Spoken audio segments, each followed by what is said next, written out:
Hello दोस्तों, नमस्कार। और बिहार स्पेशल बिहार दरोगा के क्लासेस में आप सभी का स्वागत है। और आज से हम पहला वीडियो लेकर आए हैं। आज से हम लोग स्टार्ट करने जा रहे हैं बिहार दरोगा के स्पेशल क्लासेस। और प्लेलिस्ट एक मैंने तैयार करने का योजना बनाई है। प्लेलिस्ट कहने का अर्थ है कि जब आप लोग पढ़ना शुरू करेंगे, बिहार स्पेशल तैयारी कर रहे हैं, अगर बिहार दरोगा के लिए, बिहार एसआई के लिए सिर्फ और सिर्फ एसआई, ठीक है, बाकी सब के लिए क्लासेस दे रहे हैं आपको, लेकिन ये स्पेशल प्लेलिस्ट तैयार करने का योजना है। आप लोगों को एक साथ में बिहार से, मतलब बिहार एसआई से जुड़े हुए जितने भी प्रश्न पूछे गए हैं विगत एग्जाम में, पहले के प्रीवियस एग्जाम में जो रिपीट हुए हैं काफ़ी बार, वो सारे क्वेश्चन का कलेक्शन आप लोगों को मिल जाएगा, एक साथ मिल जाएगा। चलिए, तो आज हमारा पहला वीडियो है। आज के हमारे वीडियो में देखेंगे हम लोग कि बिहार से जुड़े हुए जितने भी क्वेश्चन पूछे गए हैं एग्जाम में अभी तक, वो सारा का सारा इस वीडियो में आपको प्राप्त होंगे। तो चलिए देखते हैं। पहला क्वेश्चन है हमारा कि बिहार राज्य दिवस कब मनाया जाता है। तो बिहार राज्य दिवस किस दिन मनाया जाता है बाबू? तो 22 मार्च। ये बहुत ज़्यादा इंपॉर्टेंट है, बहुत बार एग्जाम में पूछा है, ठीक है ना। अगला प्रश्न देखिएगा, जो ज़्यादा बार पूछा है उसको वीआई करते हुए चलेंगे, ठीक है ना। अगला प्रश्न है कि बिहार राज्य की स्थापना की घोषणा किस दिन हुई थी। देखो, ये दोनों क्वेश्चन को रिलेट करके आप याद रखना। एक तो हुई थी, तो उसकी घोषणा करने की अगर बात करेगा ना एग्जाम हॉल में, तो आप लोग कहोगे 12 दिसंबर 1911। अगर वही कहेगा कि उसको विधिवत उद्घाटन कब हुआ, तो 1 अप्रैल 1912। ये बात याद रखिएगा। दोनों क्वेश्चन में जो है कन्फ्यूजन क्रिएट होते हैं एग्जाम हॉल में, ठीक है। तो तीसरा क्वेश्चन आप लोगों ने देखा, बिहार राज्य की स्थापना की विधिवत उद्घाटन कब हुआ था, तो 1 अप्रैल 1912, याद रहेगा। अगला प्रश्न है कि बिहार का क्षेत्रफल कितना है। बिहार का क्षेत्रफल है 94,163। ये पूरा पूरा याद रखेंगे। एक भी जरा देखो, आप लोग दिमाग क्या लगाते हो एग्जाम हॉल में कि 94,163 है, तो 163 आप याद कर लेते हो, बाकी इधर का छोड़ दे। कितना बड़ा है आप बताओ? 163 याद रहेंगे, 94,163 नहीं याद रहेंगे? ये कोई बात नहीं हुई, ठीक है ना। तो पूरा याद रखेंगे, क्योंकि ये बहुत बड़ा डिजिट नहीं है, 5 डिजिट का है, आप लोग याद कर सकते हैं, ठीक है ना। वर्ग किलोमीटर याद रखेंगे। अगला प्रश्न है हमारा, बिहार का प्रथम राज्यपाल कौन थे। तो बिहार का प्रथम राज्यपाल हमारा दौलत राम दास और जयराम दास दौलत राम, ठीक है। ये हमारे प्रथम राज्यपाल थे। अगर बिहार के मुख्यमंत्री प्रथम पूछा जाएगा तो डॉक्टर श्री कृष्ण सिंह कहेंगे, ठीक है। और प्रथम महिला मुख्यमंत्री कहा जाएगा ना, तो वो कौन होंगे? राबड़ी देवी, याद रहेंगे। अगला प्रश्न देखते हैं। अगला प्रश्न है हमारा कि बिहार में लोकसभा और राज्यसभा के सदस्यों की संख्या कितनी है। तो लोकसभा की कितनी है? 40। राज्यसभा की कितनी है? 16, याद रहेगा। 40 है लोकसभा, 16 है राज्यसभा, ठीक है। अगला प्रश्न देखते हैं। विधानसभा ऐसे 240 होता है, आगे चल के मिलेगा आप लोग क्वेश्चन, ठीक है। बिहार का राजकीय पक्षी कौन है। देखो, पक्षी लिखा हुआ है, कोई नहीं, चलो पक्षी होता है, ठीक है। तो घरेलू गौरैया, घरेलू गौरैया, याद रहेगा। अगला, बिहार का पशु राजकीय पशु कौन सा है। तो बैल है, याद रहेंगे। राजकीय अगर वृक्ष कहेगा तो पीपल है। अगला प्रश्न है हमारा कि राजकीय फूल कौन सा है। कचतार है, कचतार, याद रहेगा। कचतार जो है राजकीय फूल है, कहाँ का? बिहार का। अगला प्रश्न है हमारा 13 नंबर में, ये बहुत बार रिपीट हुआ है, ठीक है ना, कि बिहार में हिंदी उर्दू मिश्रित भाषा बोली जाती है, उसे क्या कहते हैं। तो बिहारी भाषा कहते हैं। चलिए फटाफट हम लोग रटते हुए चलेंगे, पढ़ते हुए चलेंगे, कोई दिक्कत नहीं होगी। एग्जाम हॉल में एकदम पक्का ऑप्शन में मिलेगा, आप लोग मार के निकल जाओगे, ठीक है। 14 नंबर क्वेश्चन में है कि 1911 के अंतिम जनगणना के अनुसार में बिहार की जनसंख्या कितनी है। तो बिहार की, इसमें आप याद कर सकते हो लास्ट वाले डिजिट, ठीक है, 452 या फिर 99,452, ऐसे में पूरा है 10,40,99,452। फिर से रिपीट करते हैं, 10,40,99,452, याद रहेगा। अगला प्रश्न है कि उड़ीसा राज्य बिहार से कब पृथक किया गया था और नया प्रांत प्रांत कब बनाया गया था। तो याद रखेंगे 1936। ये जो है क्वेश्चन काफ़ी इंपॉर्टेंट है, वीआई, वेरी आईएमपी, ठीक है, वेरी इंपॉर्टेंट, ठीक है। अगला प्रश्न देखते हैं। अगला प्रश्न है हमारा, बिहार का अक्षांशीय और देशांतरीय विस्तार क्या है। तो अक्षांशीय अगर पूछेगा ना, तो देखो इसमें 2 क्वेश्चन है दोस्तों, इसमें कंफ्यूज नहीं होना है। 2 क्वेश्चन है इसमें, क्या? एक तो अक्षांशीय अलग से पूछ सकता है, दूसरे में देशांतरीय अलग से पूछ सकता है। तो अक्षांशीय पूछेगा तो 24-20-10 कह सकते हैं, 24-20-10 कह सकते हैं। और अगर उससे 24-10 से लेकर के 24-20-10 से लेकर के 27-31-15 तक है उत्तरीय अक्षांश का विस्तार, ठीक है। अगर वही देशांतरीय का बात किया जाए तो आप लोग का पूर्वी देशांतरों के मध्य होता है, वो देख लेते हैं। 83-19-50, ठीक है, 88 83 19 50 से लेकर के 88 17 और 40 होता है। ठीक है, ये जो है आप लोग का पूर्वी देशांतर के मध्य में आता है। अगला प्रश्न है हमारा, देख लीजिए, एक बार देखो, इसको 2 बार पढ़ सकते हो। ये क्या होंगे ना कि ऑप्शन जैसे मिलेगा ना, देखो वीडियो पॉज करके भी देख सकते हो, कोई दिक्कत नहीं है। जैसे ही ऑप्शन में मिलेगा ना तो आपको तुरंत ध्यान आएगा कि मैंने बताया था आप लोग को, माइंड स्क्वायर गुरुजी पे आप लोगों ने देखा था कि 24 20 10 से लेकर के 27 31 15 उत्तरी अक्षांश और पूर्वी देशांतर क्या था, तो 83 19 50 से लेकर के 88 17 40 पूर्वी देशांतर के मध्य में था। ठीक है ना, याद रहेगा। अगला प्रश्न है, क्षेत्रफल की दृष्टि से बिहार का कौन सा स्थान है, तो याद रखिएगा 12वां स्थान है। ठीक है, आज के डेट में जो है 13वां स्थान हो गया। याद रखेंगे 13वां स्थान क्यों हो गया, क्योंकि एक राज्य जो है आप लोग का घट गया है, पहले से पहले 29 था, अब जो है 28 हो गया और 2 केंद्र शासित राज्य हो गया, इस कारण से 13वां है। ठीक है ना, इस गलत लिखा हुआ है, कोई बात नहीं है, चलिए देखते हुए चलेंगे। अगला प्रश्न है हमारा कि बिहार की सीमा किस देश के सीमा से स्पर्श करती है, तो बिहार की सीमा जो है एक नेपाल देश है, बगल में हम लोग का पड़ोसी देश है, वहीं से हम लोग का सीमा टच करती है। अगला प्रश्न देखते हैं कि बिहार में संगीत का प्रारंभ किस युग में हुआ था, तो वैदिक युग में बिहार का संगीत का शुरुआत हुआ था। याद रहेगा, ये क्वेश्चन भी बहुत अच्छा है, VI क्वेश्चन करके चलेंगे। अगला प्रश्न देखते हैं। अगला प्रश्न है हमारा कि बिहार का मिथिलांचल, ठीक है, वर्तमान से किस शैली के कारण में विश्व प्रसिद्ध हो गई थी, तो मधुबनी शैली जो थी इसी कारण से विश्व प्रसिद्ध हो गया। ठीक है ना, अगला प्रश्न देखते हैं कि बिहार राज्य भाषा विभाग द्वारा प्रदत्त चाणक्य पुरस्कार किस विद्या के लिए दिया जाता है, तो याद रखिएगा राजनीतिक शास्त्र के लिए दिया जाता है, राजनीति शास्त्र के लिए दिया जाता है। एक बार और थोड़ा सा प्लीज़ थोड़ा सा वीडियो को लाइक करते हुए चलेंगे, वीडियो अच्छा लग रहा होगा तो और दोस्तों के पास भी शेयर करेंगे और बताएंगे उनसे कि बिहार के लिए एक प्लेलिस्ट योजना है माइंड स्क्वायर गुरुजी की तरफ से। चलिए अगला क्वेश्चन देखते हैं 22 नंबर में। देखो दोस्तों, लाइक करने में कुछ नहीं होता, ठीक है ना, आप दोस्तों से भी बता सकते हो, थोड़ी सी आप लोगों को ये करना है कि सपोर्ट करना है, बस लाइक करके, और कुछ नहीं। ठीक है ना, 22 नंबर क्वेश्चन में है कि बिहार में सिखों का पवित्र तीर्थ स्थल कौन सा है, तो पटना है। याद रखिएगा, पटना गुरुद्वारा जानते हैं। अगला प्रश्न है कि बिहार में मुख्यतः कौन सी 3 फसलें उगाई जाती है, रबी खरीफ और जायद।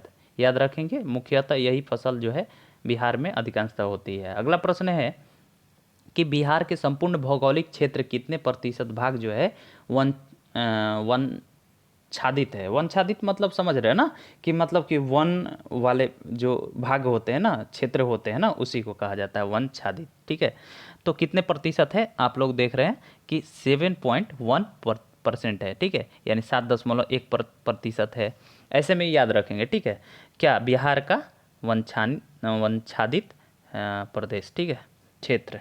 अगला प्रश्न है हमारा, बिहार का क्षेत्रफल भारत के क्षेत्रफल कुल कितना परसेंट है, तो 5.28% है। ठीक है ना, याद रहेगा। अगला प्रश्न है कि बिहार किस गौरवमयी साम्राज्य के स्थान रहा है गौरवमयी, वही है मगध, है ना, मगध। ये तो ऑप्शन वाले खेल है, बस ऑप्शन मिलेगा मगध, आराम से आप कर सकते हो, क्योंकि जानते हो आप मगध का राज्य जो है काफ़ी विस्तार से हुआ था बिहार राज्य में। ठीक है ना, अगला प्रश्न देखते हैं। अगला प्रश्न है कि किस आक्रमणकारी ने बिहार पर किए गए आक्रमण के दौरान में नालंदा के प्रसिद्ध विश्वविद्यालय को बिल्कुल नष्ट कर दिया था, ध्वस्त कर दिया था, उसका नाम है बख्तियार खिलजी। याद रहेंगे, बख्तियार खिलजी। बहुत अच्छा क्वेश्चन है, बहुत बार रिपीट हुआ। ठीक है ना, VI करके चलेंगे। चलिए अगला प्रश्न देखते हैं, बक्सर का युद्ध कब हुआ था, 1764 में। ठीक है, अगला प्रश्न देखते हैं कि बिहार की जलवायु किस नाम से पुकारते हैं, तो मानसूनी जलवायु है। देखिए ये बिहार में क्या है, मानसूनी जलवायु, याद रहेगा। अगला प्रश्न देखते हैं। और एक बात मैं दोस्तों लास्ट में कहना चाहूँगा, देखो आप लोग को जो ये क्वेश्चन है थोड़ा साफ नहीं दिखाई दे रहे होंगे, तब मैं डाटा सेवर करके ये वीडियो बना रहा हूँ। ठीक है, तो आप लोग चाहें तो इसकी जो क्वालिटी है, आप लोग क्वालिटी होगा, सेटिंग में जाओगे ना, यूट्यूब जब वीडियो चलता है ना, तो उस समय क्वालिटी में जाओगे तो आप लोग 480 या 720 पिक्सल में करके देख सकते हो। अब बोलोगे सर आप तो मेरा नेट पूरा उड़ा दोगे, पूरा नेट मेरा खा जाएगा, मतलब आप ही के वीडियो।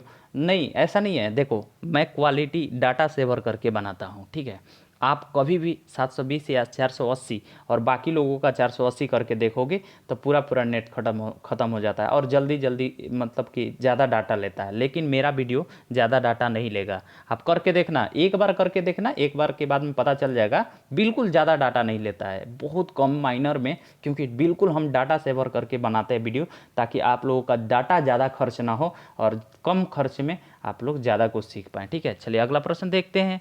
मैंने कहा है यहाँ पे कि बिहार की शीतलकालीन वर्षा किस कारण से होती है? तो भूमध्य सागर की ओर से आने वाली जो चक्रवात होती है, कहाँ से? भूमध्य सागर से आने वाली चक्रवातों कारण होती है। ठीक है ना, याद रहेगा। अगला प्रश्न है कि बिहार में मानसून कब लौटता है? तो मध्य अक्टूबर में लौटता है। मानसून कब लौटता है? मध्य अक्टूबर में। अगला प्रश्न है हम लोग का कि बिहार राज्य का सर्वाधिक महत्व नदी कौन सी है? तो गंगा नदी है, सर्वाधिक महत्व है। और आप लोग को पता ही है बिहार के शोक नदी कौन सा है? तो कोसी है। और गंगा नदी बिहार के किस जिले में प्रवेश करती है? तो याद रखना, भोजपुर जिले में प्रवेश करती है। याद रखिएगा, बहुत अच्छा प्रश्न है ये दोनों। ठीक है, अगला प्रश्न देखते हैं 35 नंबर। बिहार के किस भाग में अपोड़ मिट्टी पाई जाती है? जलोढ़ होना चाहिए था, जलोढ़ मिट्टी पाई जाती है। तो गंगा क्षेत्र में। ठीक है ना, कहाँ पे? गंगा क्षेत्र में, उत्तरी मतलब उत्तरी मैदान में, गंगा के उत्तरी मैदान में। अगला प्रश्न है कि लाल मिट्टी बिहार के किस भाग में मिलती है? तो याद रखिएगा, गंगा नदी के दक्षिणी भाग में। ये दोनों प्रश्न रिलेट करके याद कर लेना। ठीक है, जलोढ़ मिट्टी होगा यहाँ पे, जलोढ़ मिट्टी याद रखिएगा। अगला प्रश्न देखते हैं। अगला प्रश्न है हमारा कि बिहार में सर्वाधिक क्षेत्र पर कौन सा फसल बोई जाती है? तो धान की खेती होती है बउआ। बहुत अच्छा प्रश्न है, याद रखेंगे। धान की खेती सर्वाधिक क्षेत्र पर होती है बिहार राज्य में।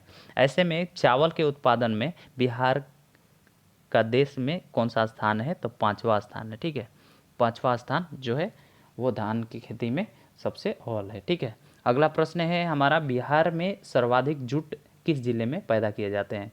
तो जूट की अगर उत्पादन की बात करें, पूर्णिया जो है सबसे अधिक जो है वहाँ पे जूट की उत्पादन होती है। ऐसे में झारखंड होती है, लेकिन यहाँ पे क्या है?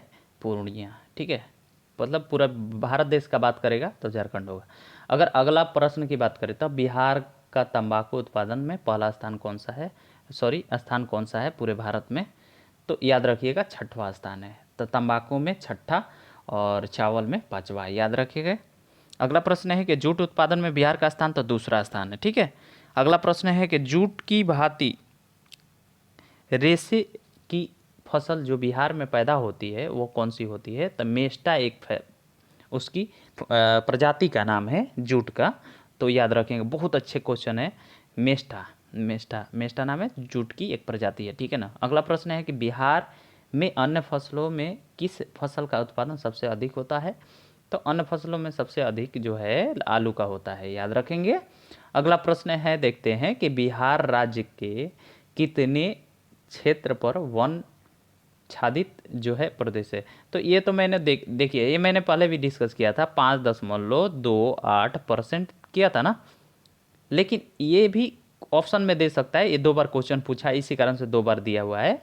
मतलब कई बार एग्जाम में क्वेश्चन रिपीट होता है ना, रिपीटेड क्वेश्चन है भाई, एक एक क्वेश्चन रिपीट है। ठीक है, अब यहाँ पे 5 से 10% ऐसे भी कह सकते हैं, ऑप्शन में रहेगा, ये भी सही है। ठीक है, चलिए एक ही ऑप्शन में देगा, 5.28 देगा, या 5% से 10% दे सकता है। ठीक है ना। अगला प्रश्न देख लेते हैं कि बिहार राज्य वनों से प्राप्त पदार्थों पर आधारित किस उद्योग में भारत में प्रथम स्थान रखता है?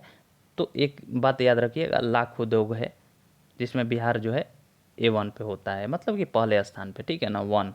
अब बात करते हैं थोड़ा सा प्लीज़ लाइक कीजिए और शेयर कीजिएगा। जो लोग लाइक नहीं किए हैं अभी तक वीडियो पे बने हैं, अच्छा लग रहा होगा, प्लीज़ लाइक कीजिए। 46 नंबर के, बिहार राज्य के वनस्पति प्रदेश में कौन सा शामिल नहीं है? सदाबहार वन। कौन सा शामिल नहीं है? तो सदाबहार वन, बस। अगला प्रश्न देखते हैं। सदाबहार वन वहाँ जहाँ पे जैसे कि हरी भरी रहती है, वहाँ सदाबहार वन उसी को कहा जाता है, एवरग्रीन कहा जाता है, इसकी इंग्लिश में नाम है एवरग्रीन। तो बिहार में उस तरह का वनस्पति नहीं है, मतलब उस प्रकार का वनस्पति शामिल नहीं है, सदाबहार वन। अगला है हमारा कि बिहार राज्य में सिंचाई का सर्वाधिक प्रयोग किए जाने वाला साधन कौन सा है? नलकूप, ठीक है। और पूरे भारत में भी नलकूप होता है, ठीक है ना। अगला है बिहार की कुल सिंचित भूमि का कितना प्रतिशत भाग जो है नहरों द्वारा सिंचित किया जाता है? तो नहर द्वारा याद रखेंगे कितना प्रतिशत? 30%।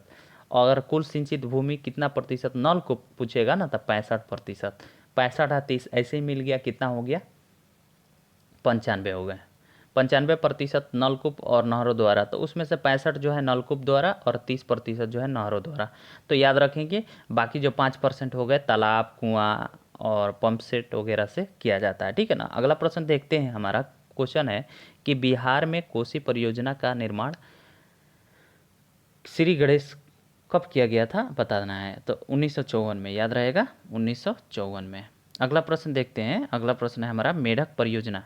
मेढक परियोजना किन दो राज्यों का परियोजना है?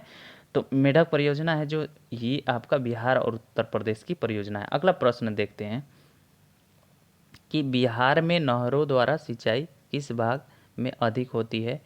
तो देखिएगा उत्तरी गंगा उत्तरी मैदान जो होती है ना, वहाँ पे जहाँ जलोढ़ मिट्टी ज़्यादा पाई जाती है, और लाल मिट्टी जो है दक्षिणी क्षेत्र में पाया जाता है ना, गंगा दक्षिणी क्षेत्र में, ठीक है। और उत्तरी मैदान में, गंगा के उत्तरी मैदान में जो है नहरों द्वारा सिंचाई की भाग अधिक पाई जाती है। अगला प्रश्न देखते हैं, हिंदुस्तान फर्टिलाइजर लिमिटेड के अधीन नगरों में से कहाँ उद्योग स्थापित किया गया? तो कहाँ उद्योग स्थापित किया गया? बरौनी, बरौनी में स्थापित किया गया फर्टिलाइजर लिमिटेड।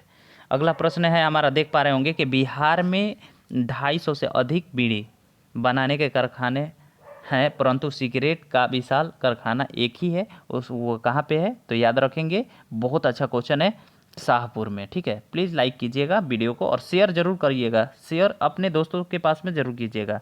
55 नंबर क्वेश्चन, अभी आधे क्वेश्चन बचे हुए हैं, चलिए फास्ट करते हैं। 55 नंबर में है बिहार का एकमात्र तेल शोधक कारखाना किस स्थान पर है? तो बरौनी है, ठीक है ना। अगला है हमारा कि बिहार के किस नगर में बिहार स्टेट स्कूटर्स लिमिटेड की स्थापना किया गया? फतुहा में। स्कूटर लिमिटेड की स्थापना कहाँ किया गया? फतुहा, याद रखिएगा, बहुत अच्छा क्वेश्चन है। अगला प्रश्न देखते हैं कि 17वीं शताब्दी में बिहार में सोने की खाने कहाँ स्थित है? तो सोने की खाने कहाँ है? पटना में, याद रखिएगा, 17वीं शताब्दी में मिला था। बिहार में रेल परिवहन का शुभारंभ कब से माना जाता है? तो 1860-62 ईस्वी में, 1860-62 ईस्वी में, ठीक है। बिहार राज्य के प्रथम रेलवे का नाम क्या है? तो ईस्ट इंडिया रेलवे, ठीक है, ईस्ट इंडिया रेलवे। अगला प्रश्न है हमारा, बिहार के प्रथम रेल लाइन का निर्माण किस स्थान के मध्य हुआ था?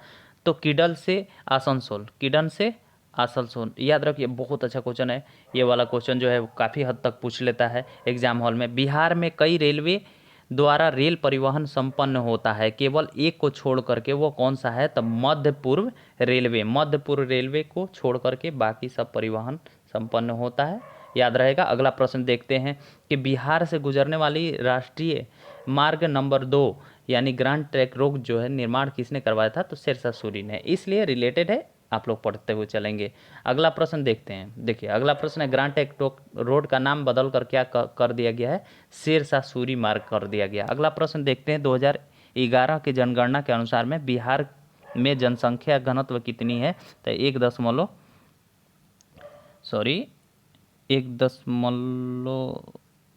गलत लिखा हुआ है,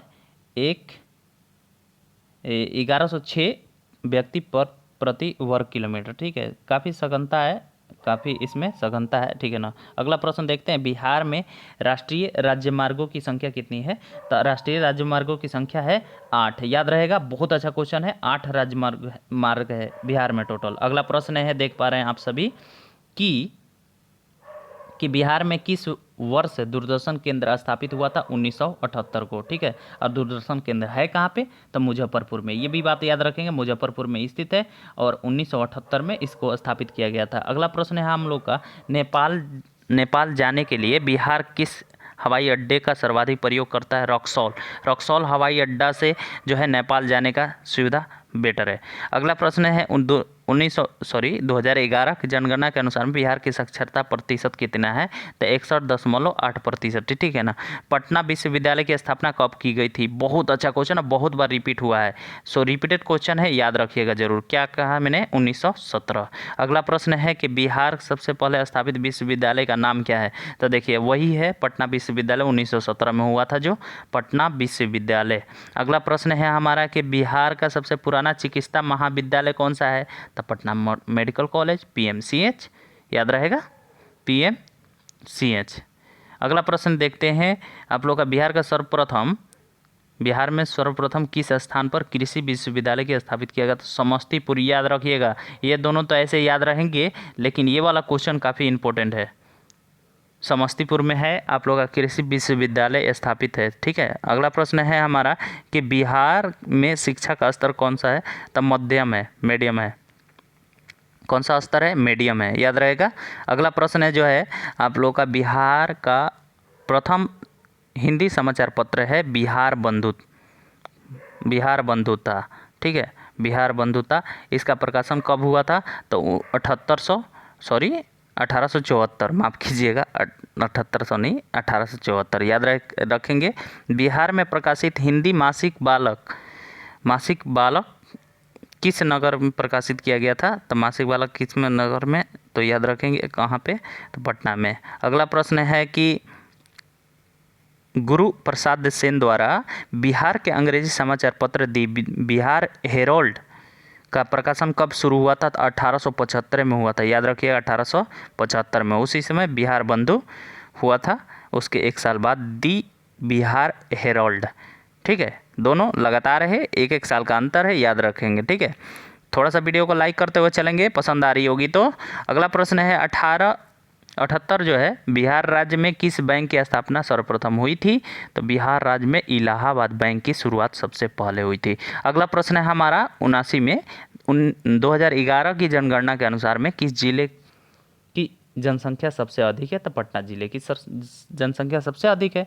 अगला प्रश्न है कि बिहार राज्य में किस बैंक के सर्वाधिक शाखाएं हैं? तो भारतीय राष्ट्रीय बैंक की शाखाएं हैं, याद रखेंगे। अगला प्रश्न है कि मैथिली भाषा किस जिले में प्रमुख भाषा है? किस जिले की?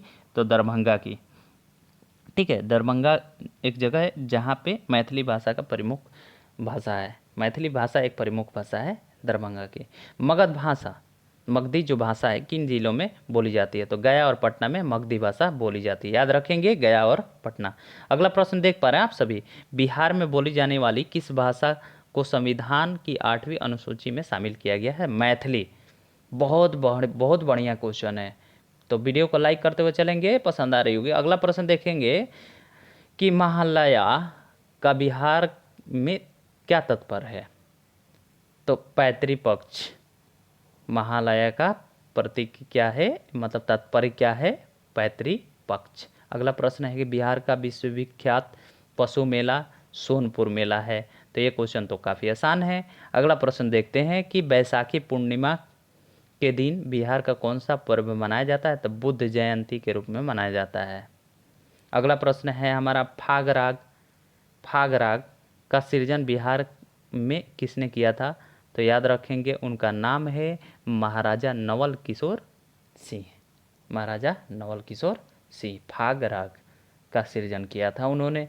अगला है 88 नंबर है, बिहार में लगनी राग किस अवसर पर गाया जाता है? मतलब किस अवसर पर? तो विवाह उत्सव पे गाया जाता है लगनी राज। आप लोग विवाह में जाते होंगे तो गाना चलता है ना, जो गीत गाती है ना लड़की और औरत सब, ठीक है, वही बात मैं कर रहा हूँ। बिहार के प्रख्यात गायक राजा सा ने किस नए यंत्र का शुभारंभ किया? तो एक यंत्र है, आप लोग नेट पर सर्च कर सकते हैं, ठाठ एक यंत्र है जिसकी शुरुआत किसने किया था? तो राजा शाह द्वारा इसका शुभारंभ किया था, ठीक है। अगला प्रश्न है, बिहार के किस पर्यटन स्थल पर गर्म जल के स्रोत हैं? तो राजगीर में, याद रखिएगा, गर्म जल। तो गर्म कुंड उसे कहा भी जाता है, इसे भी आप लोग घूमे होंगे। राजगीर एक पर्यटन स्थल है, जा सकते हैं आप सभी, बहुत अच्छा जगह है, ठीक है ना।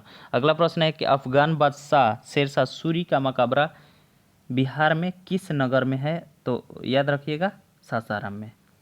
तो अफगान के थे शेरशाह सूरी, उनकी मकबरा कहाँ है? सासाराम। अगला प्रश्न देख रहे हैं ना आप सभी कि 2001 से 11 के दशक में बिहार की जनसंख्या वृद्धि दर कितनी रही है? तो बिहार की जनसंख्या वृद्धि दर जो है 25.40% रही है, ठीक है ना। अगला प्रश्न है, सर्वाधिक महिला साक्षरता किस जिले में स्थित है? तो मुंगेर में, याद रहेगा। बिहार के सबसे बड़ा नगर कौन सा है? तो पटना है। 2 बार रिपीट हुआ है, याद रखिएगा, बहुत अच्छा क्वेश्चन है। सबसे बड़ा नगर पटना। सर्वाधिक जनसंख्या व घनत्व वाला जो राज्य है उसका नाम क्या है? शिवहर। ऐसे में बिहार राज्य हस्तकरघा और हस्तलिपि कला निगम की स्थापना कब हुई थी? तो 1974 में हुई थी। चलिए अब देखते हैं 96 के बाद में 97 नंबर और अंतिम 100वां क्वेश्चन जो है 97 में है कि भारत का कौन सा प्रख्यात राष्ट्रीय राजमार्ग बिहार से होकर गुजरात जाती है? तो ग्रैंड ट्रंक रोड, जो कि मतलब कौन सा है? सेकंड है ना, NH सेकंड ना, बिल्कुल NH सेकंड। चलिए याद तो है आप लोग को। अगला प्रश्न देखते हैं कि बिहार की द्वितीय राज्य भाषा कौन सी है? उर्दू। बहुत बार क्वेश्चन ये भी रिपीट हुआ है, रिपीटेड क्वेश्चन, ठीक है। अगला प्रश्न देखते हैं। अगला प्रश्न है हमारा कि प्रशासनिक दृष्टिकोण से बिहार को कितने प्रमंडल और जिले में बांटा गया है? तो 9 प्रमंडल है और 38 जिले में बांटा गया है। 38 जिले हैं टोटल बिहार के अभी वर्तमान में, 9 प्रमंडल है। और लास्ट आज के क्लास में लास्ट क्वेश्चन है आप लोगों का कि बिहार में सर्वाधिक क्षेत्र पर किसकी फसल उगाई जाती है? तो धान। तो ये क्वेश्चन भी 2 बार रिपीट हुआ।